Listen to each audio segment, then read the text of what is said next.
아니, 제가 주어진 시간이 15분이어서요. 이거 스탑워치를 좀 켜느라. 저 B&B 히어로의 조민성이라고 합니다. 그 기자님, 김상훈 기자님께서 아주 많은 부분을 커버를 해주셔서 여러분들한테 굳이 이론 얘기라든지 이 공유경제의 핵심에 대해서, 가치에 대해서 너무 말씀을 잘해주셔서요.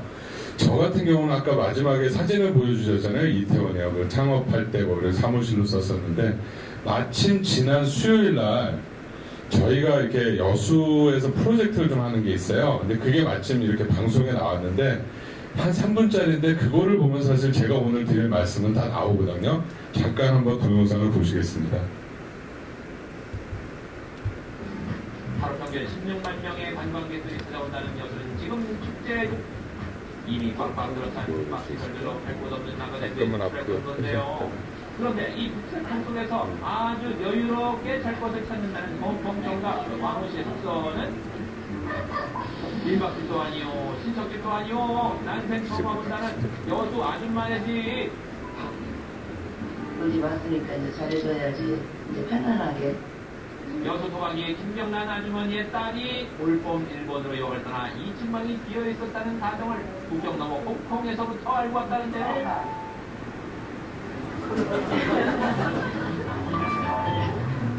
이제 국가정은 알고 왔어도 한국말을 모르는 아주머니. 여기서 오늘서야 주무시고.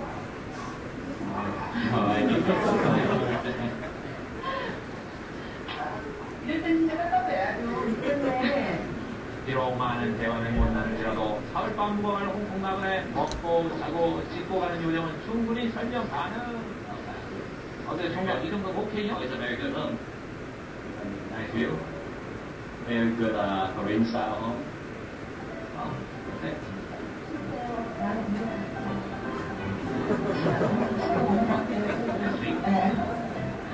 예, 이제 더 이상 묻지 않는 걸로. 근데 진짜 이거 다 소개하신 거 맞아요? 쉬세요.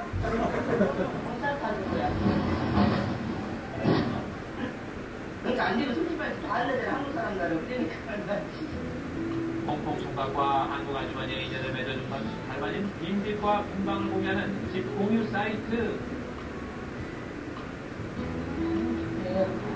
그래서 또 와서 편하게 작업하고 우리 집도 홍보하고 이래서 솔직히 우리 집이 인터넷에 떴다니까요. 알았어요? 전 세계 있는 상대로 숙박업소보다 저렴한 가격으로 방을 빌려주고 빌리는 집 공유 사이트 덕분에 외국인 친구들까지 생겼다는 아주머니. 엄마는 찌려는 건 좋겠어요. 날 돌아올 때까지 혼자 적적할까 걱정하는 차에 알게 된 집 공유. 처음에는 낯선 택시고 맞는 일이 꺼려지기도 했지만 방 돌리느니 용돈 벌이할 요량으로 시작했다는데요. 이젠 밥상까지 내줄 정도. 하면 없어도 많이 드세요. 늘 먹는 밥상에 숟가락 하나 더 넣는다는 인식으로 식사비도 따로 한다는데요. 하지만 문제가 있다면 마음은 통해도 끝까지 말은 안 통한다는 거. 이 엑스포 끝나면은 그 사람들 못 만나겠지만 그래도 한 번쯤 우리 집에 와서 다른 사람들 다 기억을 내가 하겠죠? 추억이 되게 좋은 것이. 예. 마우스가 안 보여. 어디 있어, 마우스가? 화면을 켜주시죠. 예, 여기 보시다시피 뭐 캐릭터는 아직 다 만들어진 건 아니고요. 잘 때를 못 찾아가지고 매트리스를 메고 다니는 매트리스 맨이에요. 저희가 저 캐릭터를 예전에도 한 1월달에 한번 만들었다가 실패를 했었는데 다시 한번 만들어 보고 있는 거여서 지금 뭐 알파 버전도 아니고요. 저희는 말씀드린 것처럼 지금 영상 보셨지만은 집 공간을 공유하는 그런 B&B 히어로라는 회사입니다. 사실상 제가 여기 쭉 말씀드릴 내용이 있지만 금방 봤던 동영상이 모든 거를 다 말하고 있습니다. 그 아주머니가 그것도 서울에 IT를 알고 하는 그런 아주머니가 전혀 아니신데 여수에 딸이 어디 외국에 유학을 가서 방이 볐는데 적적하기도 하고 용돈도 좀 벌었으면 좋겠는데 한 게 보통 많은 사람들 그리고 외국의 관광객은 좀 한국에 관련된 한국의 스타일에 있는 그런 호텔 이런 데가 아니라 한국 사람 집에 좀 묵고 싶은데 그거를 저희 공유경제 하는 사람들이 엮어내고 있는 겁니다. 그 부분을요. 그게 저희는 지금 집을 하고 있고 오늘 발표하실 여러분들 뭐 옷, 그 다음에 밥 이런 그 다음에 여행이라는 거 이런 것들을 공유하고 있어서 사실 저는 그 동영상의 모든 거를 말씀드린다고 보는데 마침 또 그 우리 김성훈 기자님이 사실 제가 고민을 해봤어요. 제 앞에서 발표를 하실 텐데 분명히 이론적인 얘기를 다 커버할 텐데 난 이론적인 얘기 빼고 가야 되겠다 해서 저는 손에 쥐는 얘기를 좀 하자 해서 이 동영상을 갖고 나왔고요. 그 다음에 보면은 영어는 여기 페이지 하나입니다. 이유가 있습니다. 왜냐면 영어로 많은 말들을 미국에서 있어요. 뭐 collaborative consumption, sharing economy, 뭐 peer-to-peer marketplace 뭐 많은데 그 말이 지금 한국에는 공유경제라는 한 말로 쓰이고 있는데 영어다 공유경제다 다 떠나서 어떤 이너서클 특권층한테 소유되는 그런 비즈니스가 아니라 모든 사람한테 금방 봤듯이 여수에 있는 할머니한테도 혜택이 돌아가는 홍콩에서 5만원짜리 3만원짜리 방 자고 싶은 사람 그런 모든 사람한테 돌아가는 그런 모델이 공유경제 모델이고요. 그 아이디어가 소유하지 말고 공유하자라는 측면입니다.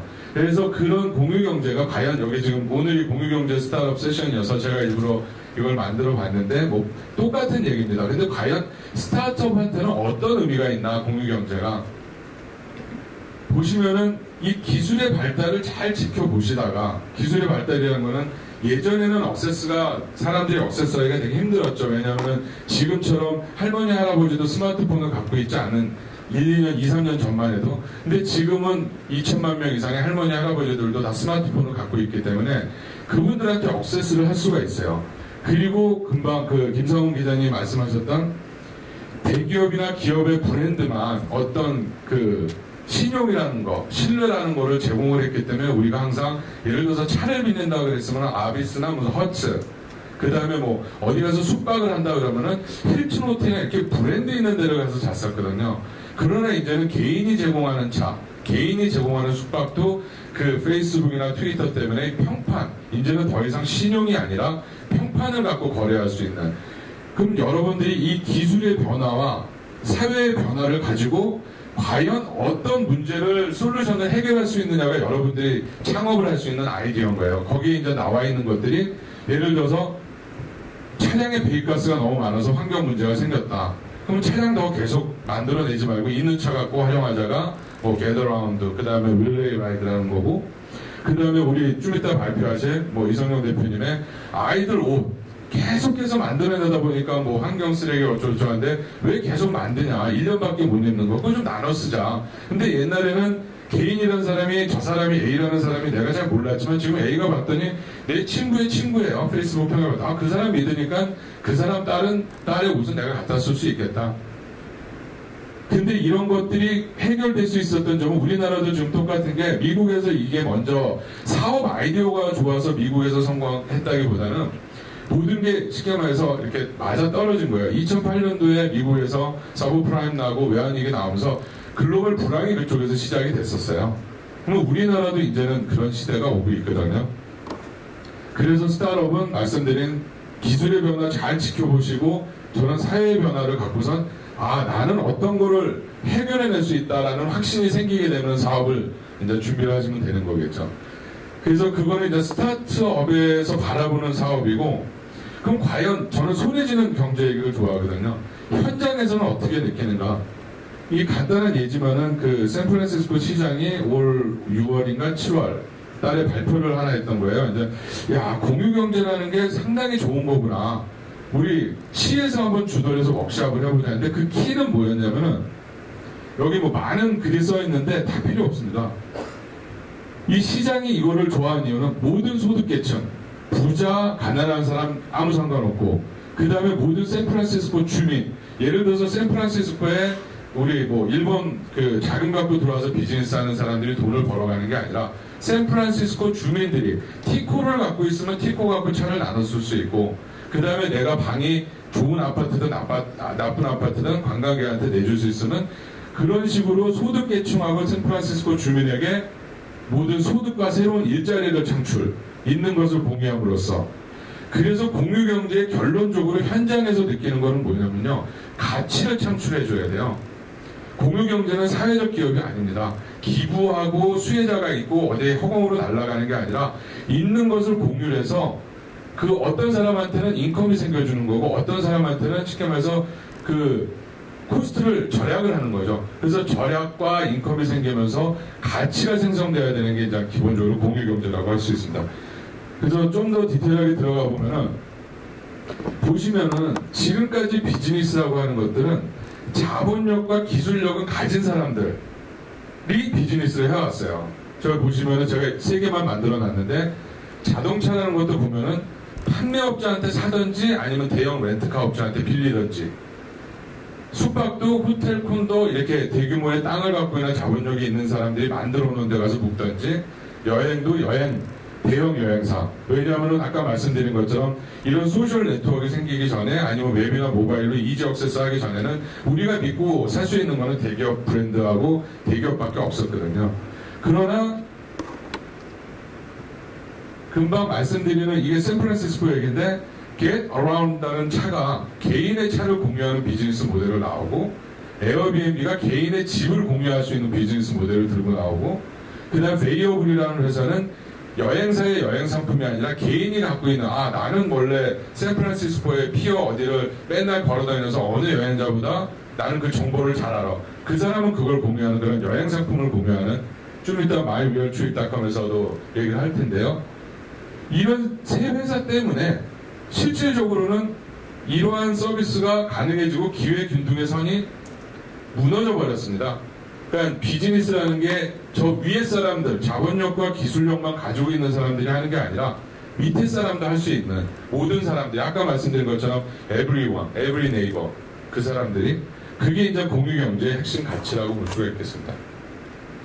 그럼 저희는 B&B 히어로는 금방 차도 얘기하고 모두 얘기하고 이제 실제 예를 드는데요. 그럼 저희는 정한 거는 숙소였어요. 숙소를 정한 이유는 뭐 솔직히 이제 완전히 하나 얘기를 하면 제가 나이가 이제 40 중반을 넘어섰거든요. 봤더니 저 이 자전거나 차나 이런 것들은 봤더니 국내 시장이더라고요. 뭐 당연히 무슨 말씀인지 아시겠지만은, 야, 그래도 나이 먹어서 시작했는데 좀 큰 시장 한번 바라봐야 되지 않을까? 사실 그게 목적이었고요. 첫 번째는. 그 다음에 두 번째는 뭐냐면은, 다행히 제가 네트워크가 있었어요. 아시아 시장에. 그래서 아시아 시장에 네트워크가 있어서 이 비즈니스를 하기 전에 아시아 시장을 한번 돌아봤습니다. 회사를 간두고 태국에도 가보고 말레이시아, 뭐 일본도 다 가봤더니 시장이 존재를 하더라고요. 그쪽 지역도. 그래서 저희는 이 공유경제를 할 수 있는 많은 아이템들 중에 저는 저 베케이션 렌탈, 집 공유를 한번 제가 해보겠다라는 목표를 잡고선 시장 조사를 한번 해봤습니다. 금방 말씀드린 것처럼 이렇게 보면은 전 세계의 그 여행, 관광산업 시장에 얘가 포인트가 되나요? 됩니다.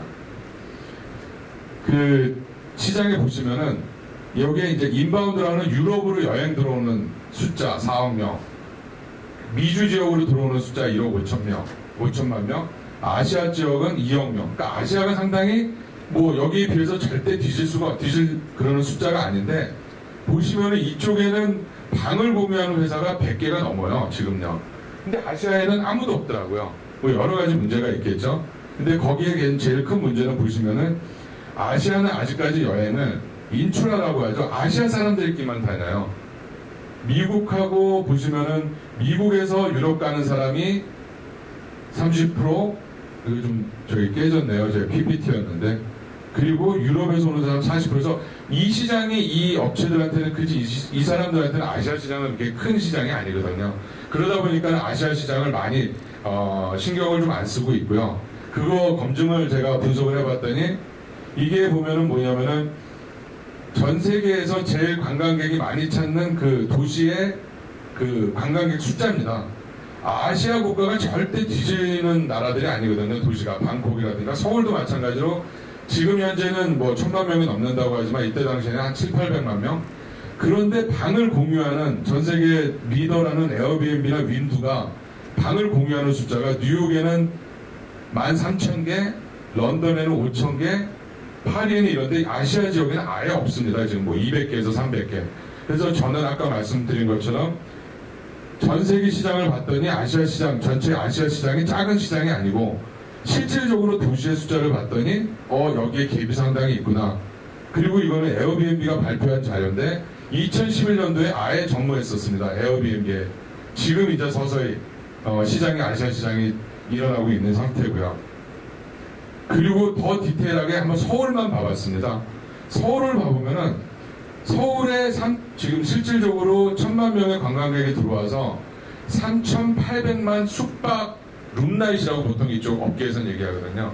필요한 게 3,800만 룸나잇인데 실질적으로 호텔을 다 합쳐봐도 1,100만 룸나잇밖에 안 돼요. 2,000만 룸나잇이 없어가지고 다 수도권 지방으로 빠지고 있는데 수도권 지방으로 빠져서 뭐 나쁘냐? 나쁜 건 아니거든요.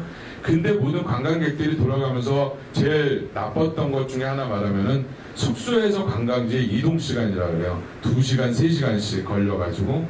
그래서 이런 부분들도 우리가 뭐 마침 서울시에서 또 오셨지만은 서울시에서 과연 이게 비즈니스 호텔을 짓고 한옥을 짓고 한다고 해결할 수 있는 건가? 제가 보기엔 아니라고 보거든요. 그 답은 이게 2008년도에 그 에어비앤비라는 회사가 막 시작했을 때의 상황이었어요. 민박을 하고 있던 사람들이 있었죠. 근데 그러한 공유경제 플랫폼을 활성화시키면서 이러한 지금 현재 13,000개의 그 민박집이 생겨난 거죠. why 서울은 이렇게 안 될까 하는 생각을 좀 가져보고요. 그리고 여기에서 또 중요한 것 중에 하나는 이 친구들의 플랫폼만으로만 됐나? 그건 아니거든요. 그거는 뭐냐면 아까 말했듯이 사회적인 문제도 있어요. 이때까지는 안 되다가 마침 그 시기에 그 플랫폼 서비스를 만들어냈고 서브프라임이 터지고 모기지 문제가 터지고 하면서 집을 가진 사람들이 이자 내기가 힘들어지고 근데 가만히 우리 요새 조선이나 우리 동아일보나 이렇게 경제신문지 보면은 매번 나오는 게 하우스푸어 얘기 나오고 이자율 나오고 이러거든요.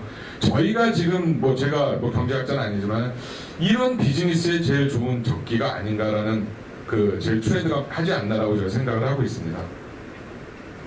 그리고 또 중요한 것 중에 하나가 금방까지 제가 말씀드린 개인의 니즈, 그 다음에 사회의 문제, 그리고서 꼭 중요한 게 그 법이에요. 정부. 네, 비즈니스를 하려면은.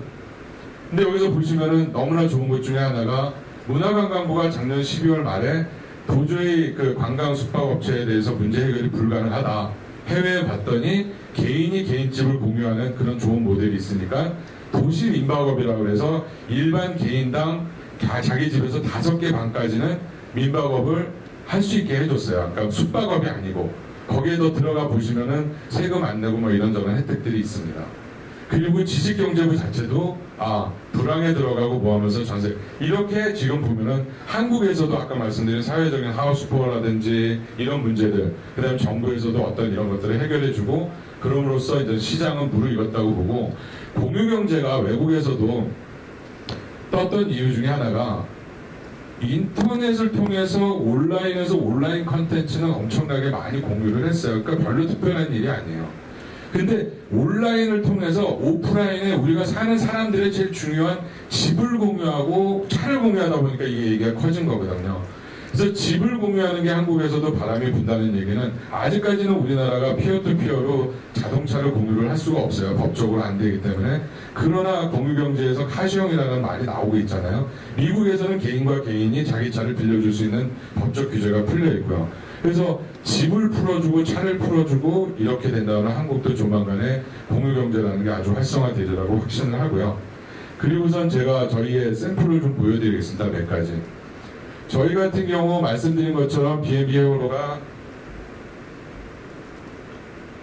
정확히 한 1년 반 전에 아까 분석을 해서 그런 것들을 저희들이 이거는 성공하겠다는 확신을 했고요. 보여드렸던 시장 분석을 하고 그 다음에 중요한 게 뭐냐면 제가 1년 동안 직접 그 이태원의 빈집을 한번 빌려서 아까 저희 창업했다라는데 빈집을 빌려서 저희가 사이트를 만들기 전에 에어비앤비, 윈도, 유럽에 뭐 유명하다는 업체에 열몇 군데 다 올려놓고 제가 한번 방을 돌려봤어요. 아닌 말로 120%, 130% 예약률이었어요. 근데 이유는 방이 없어서 못 받을 정도여서 제가 근데 이 얘기를 왜 하냐면 여러분들이 비즈니스를 할 때 이 공유경제는요, 온라인 비즈니스가 아니에요. 오프라인 비즈니스예요. 온라인을 매개체로 할 따름이죠. 그 얘기는 뭐냐면은 절대로 여러분들이 그 검증이나 테스트를 안 해보고선 아이디어만으로 했다가는 공유경제는 절대, 저는 감히 말하는데 성공을 못합니다. 직접 만약에 본인이 중고물품을 만약에 팔고 싶다, 공유로. 그러면 중고물품 들고서 남대문 나가서 한번 사람들이 사는지 안 사는지 해봐야 되고, 나는 가진 게 없어. 나는 스킨쉐어밖에 없어. 재능밖에 없어. 그러면은 이마트나 어디 저기 이케아 같은 데 가서 침대 딜리버리 해주면 내가 그거 가서 조립해줄게 하면서 어떤 이런 실질적인 검증을 여러분이 겪어보시지 않으면 절대 안 된다고 저는 생각을 합니다. 그래서 2011년 8월에 창업을 했는데 또 하나 또 제가 크게 강조하고 싶은 거는 공유경제라는 거는 기존에 없는 모델이에요. 사실상 아까 말했던 모든 지금 현재 비즈니스의 모든 그 규제나 이런 것들은 아까 말한 기회균등의 선에 위에 있는 사람들을 위해서 다 규제를 만들어 놓은 거예요. 이 밑에 사람들을 위해서 만들어 놓은 게 아니거든요. 그런데 여러분들이 나는 공유경제를 해보고 싶어 했는데 이 규제 때문에 안 되고 저 규제 때문에 안 되고 그럼 여러분들은 절대 공유경제를 할 수가 없어요. 공유경제를 하고자 한다 그러면 규제가 풀어질 거라는 자기가 핵심 가치에 대한 신념이 없이는 공유경제를 진행을 할 수가 없습니다. 예를 들면 저희가 무슨 어떤 한국에서 저희 관광통역사분들이 한 5,000명이 노세요. 지금 통역은 다 하실 줄 아는데 그분들을 활용을 해서 뭔가 관광상품을 만들어내겠다 하는데 관광통역사를 땄다고 해서 관광 가이드를 할 수 있는 게 아니거든요. 법적으로. 그러면 그거 안 되겠네 하고 물러서는 순간 비즈니스는 없어지는 거예요. 그런 관광통역사들 그분들을 만들어내고 만나면서 이 규제에 대한 문제를 해결해나 아마 그래도 오늘 너무 좋은 게 서울시에서도 오신 게 이런 부분들이 아마 얘기를 듣고 싶으셨을 거라고 해서 굳이 오셔서 제가 일부러 집어넣습니다. 예. 그래서 저희가 이러한 절차를 거쳤고요. 그 다음에 중요한 게 이제 실행이잖아요. 그래서 실행을 한번 해봤습니다. 저는 오늘 15분밖에 없기 때문에 마케팅, 영업 이런 내용은 안 하고요. 그건 나중에 연락 주시면 제가 따로 알려드리고요. 실질적으로 지금 서비스 시작한 지 저희 2달 됐습니다. 근데 보여드린 것처럼 이 업체들보다 숫자가 더 많고요. 그냥 단순하게 숫자가 많은 게 아니라 저희는 60일 만에 해냈고 여기 660일, 여기 300일. 근데 이게 왜 그렇게 됐냐면요. 제가 거창하게 철학이라고 썼는데 이거 특별한 말이 생각이 안 나서 이렇게 저희가 할 수 있었던 거는 해외 성공 모델을 저 이거 시작할 때 많은 분들이 그런 얘기 했어요. 야 이거 카피캣 아니냐. 그래서 나중에 봐보셔라. 근데 성공 모델을 만약에 언어만 바꿔서 서비스했다면 저희가 이 정도 지금 이제 2달밖에 안 됐으니까 성공도 아니고 아무것도 아닌데 서비스 언어만 바꿔서 했었다면 문제가 있었을 텐데 저희는요 지난 6개월 동안 이태원의 할머니 할아버지들하고 같이 앉아가지고 만나서 얘기하고 여수에 100개 넘는 여수의 케이스를 보여드리고 싶은데 저희가 여수 엑스포를 먼저 한번 봤어요. 과연 여수에 서울도 아닌 여수에서 우리가 만들어낼 수 있을까? 여수에서만 만들어낸다면 우리는 이건 자신이 있다. 그래서 지역 3개월 동안 관광공사, 그 다음에 여수 조직이, 그 다음에 여수시청, 여수 조직에서는 비 오는데 8시간도 기다려본 적도 있고, 그 다음에 무슨 어디 사기꾼 소리도 듣고 해가면서 3개월을 해서 저희가 160개 방을 만들어냈어요. 그리고 지금 이건 한 달 숫자고 저희가 한 달에 300박이었고 2달째 800박, 그래서 1000명이 넘어갔습니다. 그래서 아까 여수에 대해서 더 이상 말씀 안 드릴게요. 아까 그 동영상을 보셨듯이 그렇게 해서 그 남는 방을, 주민들의 방을 직접 공유를 하고 있습니다. 이 효과는 만약에 그 지금 현재 비즈니스, 관광 숙박업소 모자라다 해서 호텔 짓는 것처럼 여수에다가 만약에 졌다라고 하면은 객실수 50개가 들어가는 호텔 3개, 비용으로 한다 그러면 60억 이라는 돈이 들어갈 거를 투자비 한 푼 없이 사실상 저희가 지금 하고 있는 이런 게 공유경제의 핵심인 것 같아요. 새로 만들어내는 게 아니라 있는 거 갖고 활용하는. 그래서 서로 지역 주민한테도 좋고 저희도 영리기업이니까 저희도 돈을 벌어서 좋고. 그래서 보시면은 서울 지역 주민 방 공유하고 이렇게 이태원 저희들 열심히 노력을 했고요. 여수 엑스포. 근데 제가 여기서 이제 핵심 가치라는 말이 계속 나왔는데 그 핵심 가치가 뭐냐면은 말씀드린 것처럼 아까 말씀드린 그 기회균등의 선에서 떨어지는, 그러니까 만약에 제가 힘들다라고 한다 그러면은 기존의 게스트하우스라든지 기존의 숙박업소를 아마 저희가 사이트에 넣었을 수도 있었고요. 근데 저희가 지금까지 기존의 게스트하우스나 이런 것들은 하나도 안 넣고 있어요. 되게 힘들어요, 사실. 왜냐하면 많이 여기 기존 인프라가 있는데도 그 이유는 핵심 가치를 지켰더니 그 다음에 저희들한테 지속 가능한 그런 일들이 벌어지더라고요. 제주 올레에서 한 3, 4주 전에 전화가 왔어요. 제주 올레 사무국에서 제일 고민이 그거래요. 올레길이 무료잖아요. 여러분들 다 아시다시피. 올레길을 다 내준 분들이 누구냐면은 그 지역의 주민들이에요.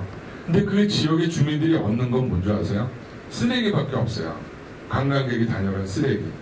그 다음에 올레길을 열고선 돈을 버는 사람들은 뭐 얘기가 이상하지만 서울이나 이쪽에 자본력이 있는 사람들이 예쁜 펜션 짓고 그래서 그 펜션 업자나 이 자본력이 있는 사람들만 돈을 벌거든요.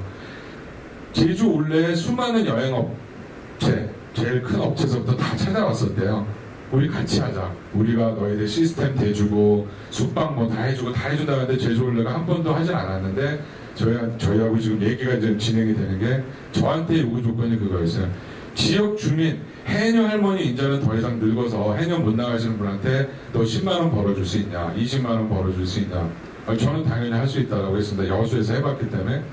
그래서 그게 첫 번째였고, 두 번째는 제주 올레가 그렇게 외국 관광객이 많지가 않더라고요. 그래서 외국 관광객에게 마케팅을 좀 해줄 수가 있겠냐. 저희는 기본적으로 마케팅이 뭐냐면은 한국의 방을 공유를 해서 외국인들을 묵게 하는 게 저희의 주 업무거든요. 현재. 물론 저희는 아시아로도 나갈 거지만. 그래서 제주 올레 프로젝트가 핵심 가치를 지켰더니 제가 딴 데를 안 쳐다봤더니 이러한 일들이 벌어지더라고요. 부산국제영화제 그 열흘 동안 기간밖에 안 되지만 거기도 또 똑같이 F1도 똑같이 여러분들 이 프로젝트들이 그냥 제가 써놓은 게 아니라 관광공사하고 저기 사단법인하고 다 OK해서 지금 진행하고 있는 겁니다. 그래서 15분밖에 없기 때문에 제가 디테일은 말씀 못 드리고요. 그 다음에 이 마지막 다섯 번째는 저희가 안에만 할 게 아니라 저희도 밖으로도 나갈 거예요. 10년 전에는요, 저도 10년 전에 여행을 좋아해서 많이 나갔지만 그때는 게스트하우스를 제가 어디에 묵었었냐면은 일본 게스트하우스에서 묵었습니다. 왜냐? 외국에는 너무 좀 나는 불편하고 그러다 보니까 그게 이제 문화 선진국이라는 느낌이 있었겠죠, 만약에. 지금은 제가 우리나라 그 한인 숙박업소들 아니면 한인이 운영하는 거 10년 전에 일본이라고 생각해요. 저희들 10년 전에 그 한인 숙박이라면 다들 별로였는데 아시아 사람들이 한인 숙박에 묻는 이 프로젝트도 지금 진행을 하고요. 그래서 저희 B&B로는 한국에 들어오는 모든 사람들을 저희가 네트워크를 해서 그 비즈니스를 하고자 하는 게 목적이고 또 아시아 사람들이 전 세계를 나갈 때 B&B 히어로가 어떤 큰 브릿지 역할을 B&B 히어로가 뜻이 두 개입니다. 저는요.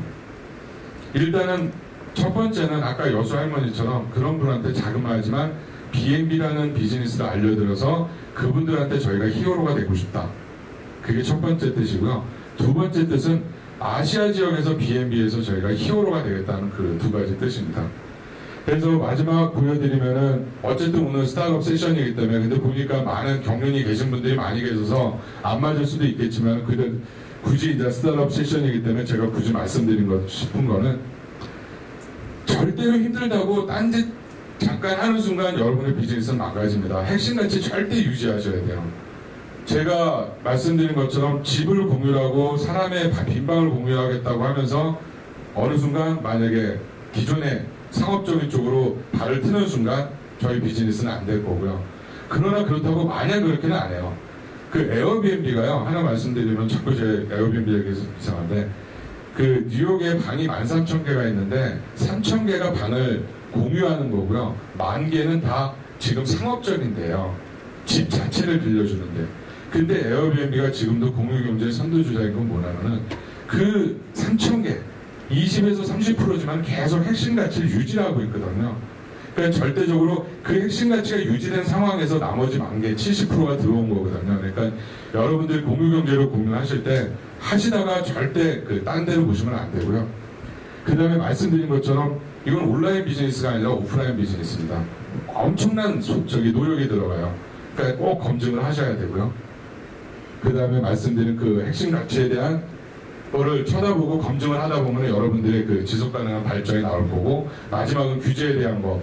규제 때문에 만약에 이를 따라가고 저리 따라가면은 공유경제라는 거는 만들기가 힘듭니다. 그래서 마지막인데 공유경제를 여기 계신 분들하고 여기 오늘 발표한 분들하고 다 같이 한번 만들어 봤으면 좋겠습니다. 감사합니다.